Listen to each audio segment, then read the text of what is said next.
Hi sir. Hi. సడన్‌గా leg swelling అయితే ఏం ప్రాబ్లమ్ వస్తుంది సార్?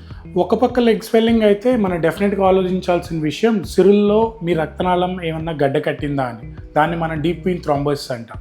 అలాంటప్పుడు వెంటనే ఒక వాస్కులర్ సర్జన్ని కలవాలి. పాదాలు చల్లగా ఉండడం సర్క్యులేషన్ ప్రాబ్లమా?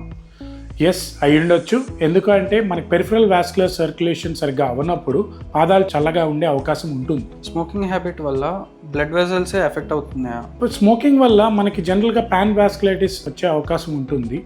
సో ఎస్, బ్లడ్ వెజల్స్ డెఫినెట్గా ఎఫెక్ట్ అవుతాయి. Smoking definitely kills your blood vessels. చాలామంది ఎక్కువసేపు నుంచొని వర్క్ చేస్తూ ఉంటారు. అలాంటి వాళ్ళకి వాస్కులర్ ప్రాబ్లమ్స్ వస్తాయా? జనరల్గా వాళ్ళల్లో వీనస్ సర్క్యులేషన్ ఎఫెక్ట్ అయ్యే ఛాన్స్ ఉంటుంది. సో అలాంటి వాళ్ళు ఎక్కువ వారికోజ్ వీన్స్ బారిన పడే అవకాశం ఉంటుంది. బ్లడ్ క్లాట్ని నెగ్లెక్ట్ చేస్తే ఏమవుతుంది? అది ఏ విధమైన బ్లడ్ క్లాట్ అయినా కావచ్చు, ఆర్టరీ పరంగా అయినా వీనస్ పరంగా అయినా. డెఫినెట్గా నెగ్లెక్ట్ చేస్తే కనుక మనం దీర్ఘకాలికంగా దాని నుంచి వచ్చే కాంప్లికేషన్ని అనుభవించాల్సి ఉంటుంది. ఆర్టీరియల్ అయితే కనుక అల్సర్స్ కానీ గ్యాంగ్రీన్ కానీ అయ్యే అవకాశం ఉంటుంది.